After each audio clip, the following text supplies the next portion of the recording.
name is Anibal Apunte. I grew up in a hacienda in Ecuador, in the mountains of Ecuador. And my dad came to New York City. He brought us over, all 5 of us. And I grew up in New York. And then in 1998, I came to Washington, D.C. to spend time with my sister and just to move out of New York. I've been skating all my life, here and there. Mostly I have a lot of famous friends like Harold Hunter from New York City that grew up watching him and hanging out with him sometimes in the nightclubs and outside nightclubs. So I grew up skating and doing a lot of action sports. Well, in DC, what I currently do, I have my own dog walking and dog training business. And some of my dogs that are more athletic, I like to longboard with them. Skating is a little bit rough for them because they like to bite, bark and stuff. They don't like skates, but longboarding is a lot quieter and it's a lot faster. So I started longboarding with them about 5 years ago. My first electric skateboard was my Evolve Carbon GT. I saved up for a while, and one of my clients helped me finish purchasing it, and I paid him back. And it was a really, really big purchase. It's $2,100. And then I wanted to move up to electric skateboarding because I was able to get, I was thinking I could get back and forth from dog to dog faster. I could run faster without them pulling me, and plus it had brakes. And I was getting a little older, so I wanted something that could be easier on my legs and my feet. I didn't know what to do for a few years. I was having a few part-time jobs. I was still DJing, but I wasn't really passionate enough to continue DJing.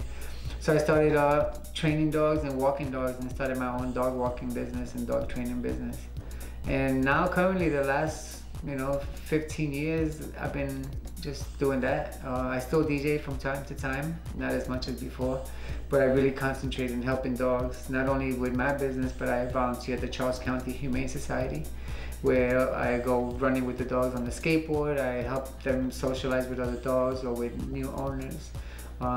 So the electric longboard also helps me with my volunteer work, where I can help dogs that need to get out of the cages, need to get out of being confined, and going out and running, going out on adventures, So it's just, the dog stuff is just something I feel passionate about, helping, animals. When I grew up in my grandfather's hacienda, he had like hundreds of horses and cows and bulls and dogs and pigs, all kind of animals. And being in New York, I didn't have that. But I was a DJ for a long time. Since 1988, I was a professional DJ at nightclubs. So I had a lot of time during the daytime to do things. So in my daytime, I would volunteer places where, they had shelters. And when I moved to DC, I was able to get my own place, and I had my first dog named Shannon. So I spent a lot of time with her during the daytime, because nighttime I would be working as a DJ. So I started training with her and a friend of mine, Dave Muir, and he used to do search and rescue training. And during 9/11, my dog and David and a whole bunch of other emergency service people, we got together in the World Trade Center with Chief Patel for New York Emergency Services. And it was a hard time for a while, after that. We volunteered for 6 days. My dog got sick. And when we came back, she was sick. She had a lung infection. She tore some tissues in her eye. And she lived a good life. She actually lived to be 13, almost 14 years old. And her last few days was a little rough. She didn't want to get up. She didn't want to eat. And I knew it was time. And I was still sad. I'm still sad that, that Shannon can't live forever. But I still have her ashes in my house and pictures and all the great memories that we shared. So she's a special dog that, that would never be replaced. And it was 2 weeks right before my son was born. So I was really sad for 2 weeks, and then when my son was born, he lifted my spirits up. But when my son was born, I was really excited. I'm 49 years old right now, so I was 43 at the time, and I didn't know what to expect, and it's been like a really great adventure, like getting to know him, seeing him grow and be smart, but also like being able to still not be too old to play with him. So having an electric skateboard really helped us bond more, because he loves skating, he loves going on adventures, he loves coming to work with me in the summertime when he's not in school. So we always skate on the Evolve Carbon GT. So I started I started seeing a lot of guys skateboarding in Washington DC area, so I figured there might be some Facebook groups, and I started joining some Facebook groups like Boosted Riders of Greater DC and DMV Electric Skateboard Riders. and we started going to meetups here and there in the fall, actually in the winter time. And I met some really good friends and starting to build some new relationships and going into adventures. So the skateboard not only helped me with my work, but it's helped me build a closer relationship with my son. So he stands right between me, and we just go. We've gone like 16 miles. We go skating all the time with it, and we've met some really cool people along the way, and some new friends. We go on adventures that we probably would never have been, and it helped us bond even closer because, he loves it, I love it. We go on adventures. We're not home, playing video games or just bored. So it gets us out of the house. We go to see places that we may never have seen had it not been for our electric skateboards.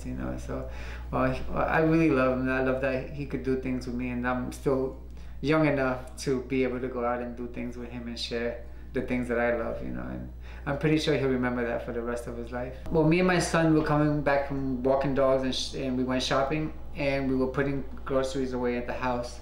And as I was putting groceries away and I put my stuff by the door, I got a phone call from a friend that he wasn't doing too well in the hospital. And I got distracted, and then when I came back out to look for my stuff, I didn't see my electric longboard, my Evolve Carbon GT, so I thought maybe I put it inside, maybe it was in the car. And it was very confusing, and I didn't know how I lost it, whether somebody grabbed it from the front or I left it in the car. So, but somebody snatched it. Eventually I figured it was not around, and it was stolen. And I didn't have no luck. A few days later, a friend on social media said I should report it to the police, and that's what I did. I reported to the Sheriff's Department in Charles County and filed a police report. Later on, I found some videos that I had made in previous months, and I posted it on YouTube. And that's what I try to do to get it back. Well, every week religiously I was looking on eBay, Craigslist. I was going to pawn shops, just other local stores around the area, local shops, and just also looking around to see if somebody was skating it. And around New Year's I gave up. I was like, I'm just wasting my time. I'm just gonna get another electric longboard and consider it a loss, because I've given up. Nice. Here's my look, used 3 times by me board. Oh, look at that. I should bring mine. We'll bring it out anyway. We'll compare them. Nice. Congratulations. It's okay. I bought another used one off of eBay, except I asked for some proof of purchase this time. Oh, that's good. I'm like, do you have a receipt? Awesome. So I didn't have nothing prepared, but I wanted to come here and meet you in person and tell you thank you again for returning my board that I never thought I would ever see, and every day I look at it, I'm like, I can't believe it's here. Like I said, once I thought something was fishy, I couldn't keep it. Yeah. So I just had to find out who it belonged to. Yeah, thank you, yeah. It's been bad luck probably. Yeah, it was a little sad, but I felt good that.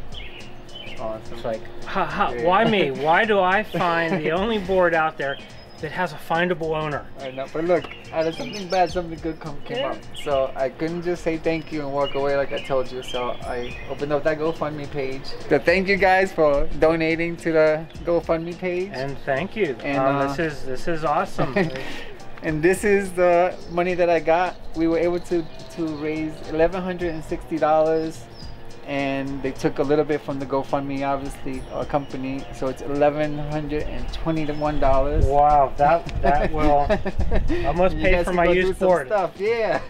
And I see you got a nice board. Also, Fat Daddy from Amsterdam was gonna help you buy a board, but since logistics and cost of shipping got all, from Amsterdam. So they're gonna send you a box the next few days, and I'm gonna send it over here to you. Okay. So they're gonna send that. I'm not sure how long it's gonna take to get here. Sure, hey. But I told them, lights, any. Probably faster than China. Yeah. My name's Jim Yankel. Interestingly enough, my first degree was in pre-law criminal justice, so I have a little bit of a mindset for like checking into things. But I work as an engineer for Westinghouse, and we were going through bankruptcy and all this sort of stuff when I actually took my interest in these e-boards. And it might not have been the smartest decision when you don't know how long you're going to have your job, spending this kind of money on a board. But but still, you know, my kids have enjoyed the couple days that I've taken them around the neighborhood. I've let my daughter stand on it in the yard and try it out, and of course the board goes shooting out from underneath her and she's still holding the trigger. And I'm like, let go, let go. But yeah, so I'm kind of a late father of 2 young kids, and so that's just how I have to roll. They're going to keep me young until I'm actually old enough that I can't fake it anymore. The fella I bought it from, you know, he told me that it had 50 miles on it. And when I looked at the board, I'm thinking, you know, I thought out loud. I actually thought out so loud, I asked him, that was a very hard 50 miles, wasn't it? You know, and he said, yeah. And I asked him some other things. I asked him, the board didn't look like this when I received it. Like it was completely covered in grip tape. And I asked him, you know, because I thought, oh, it's awful looking, I'm going to tear it all off. Is the original tape underneath it? He could not answer that. And I thought that was odd for the owner not being able to answer that. So I woke up at 2 in the morning and, you know, I just couldn't sleep. Something bothered me and it was cold. I went downstairs. We have a wood burner. And as I'm waiting for the fire to start up, I'm on my tablet and I Googled stolen Evolve Carbon GT. And I'm looking through, you know, just lines of script, and then I saw a picture. And I'm like, oh, what is that? And I click on it, and it's a video link. And it just happens to be, it was Anibal's link. With the ugly grip tape. And I watched it, and I'm like, okay, he says he had it stolen. He lives near DC, and the last second of the video, his camera looks down at his feet, and I saw the board, and I'm like, I could see the little zigzag of the grip tape, and I'm like, there's no way. And I kept rewinding, and I kept pausing on that, thinking, what are the chances that 2 people did this to a board like this? Same exact so thing, yeah. I looked to see who created the video. He left an email link, and I sent him an email the next morning asking him if he ever recovered his board. Because, you know, there's still a chance that this isn't his board. But, you know, I'm going to ask anyway. And he said no.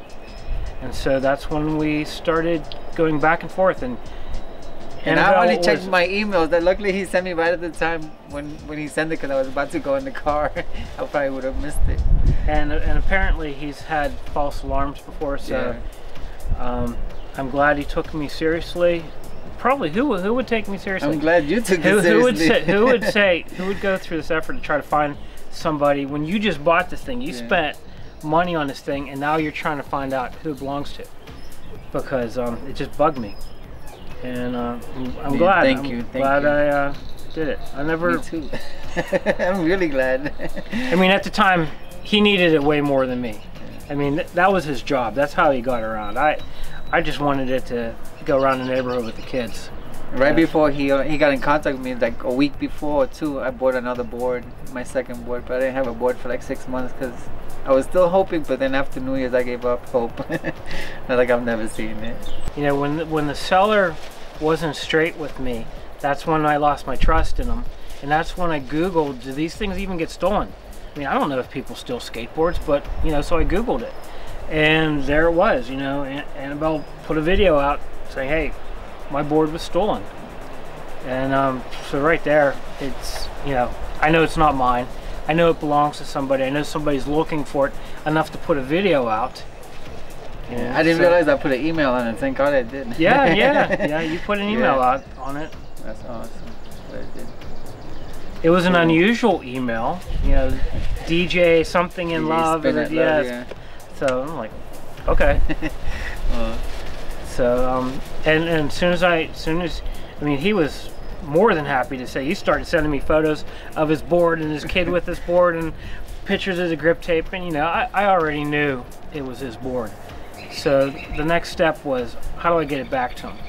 You know, to do we had to it the figure it right out. way. We didn't know how to do it, you know. And the eBay wanted you to send it to the yeah, seller. the eBay would say, hey, we'll credit you, but you need to return it to who sold it to you. Yeah. I'm like, who sold it to me doesn't own the board. It's not their board.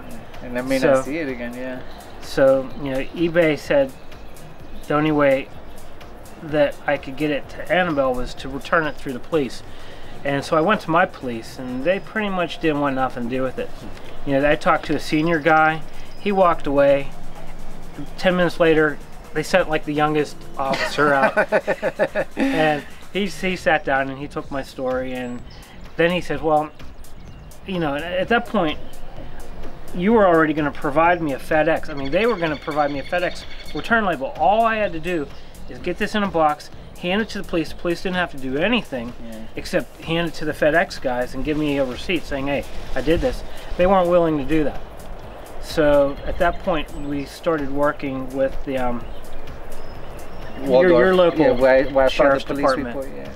And it was like pulling hair, but we finally got. Nobody wanted to take. We finally got them to do it. Yeah. And so I mailed it out as soon as I could. Yeah. It was probably only a day or two later that I had FedExed it to you. Yeah. Yeah, I got it right away when he got it. Yeah. I mean, I felt really bad. I kind of felt, you know, I don't really think of eBay as the hub for stolen items, but I guess that changed my mind about it, and I'm more careful about what I purchase on there. Like this board, again, I bought it off eBay, but I asked for proof of purchase, you know, before I even bid on it. I didn't want to go through this again. I mean, it was fun playing detective a little bit, but you know, I don't want to make a career out of it. Yeah. But I mean, at least out of something bad, we created a friendship because we talk a lot, and you know, we have a lot of things in common. So it was nice to meet somebody that we, you know, total stranger that, you know, we have a lot of things in common. But you know, we created a new friendship, and hopefully we'll see each other again.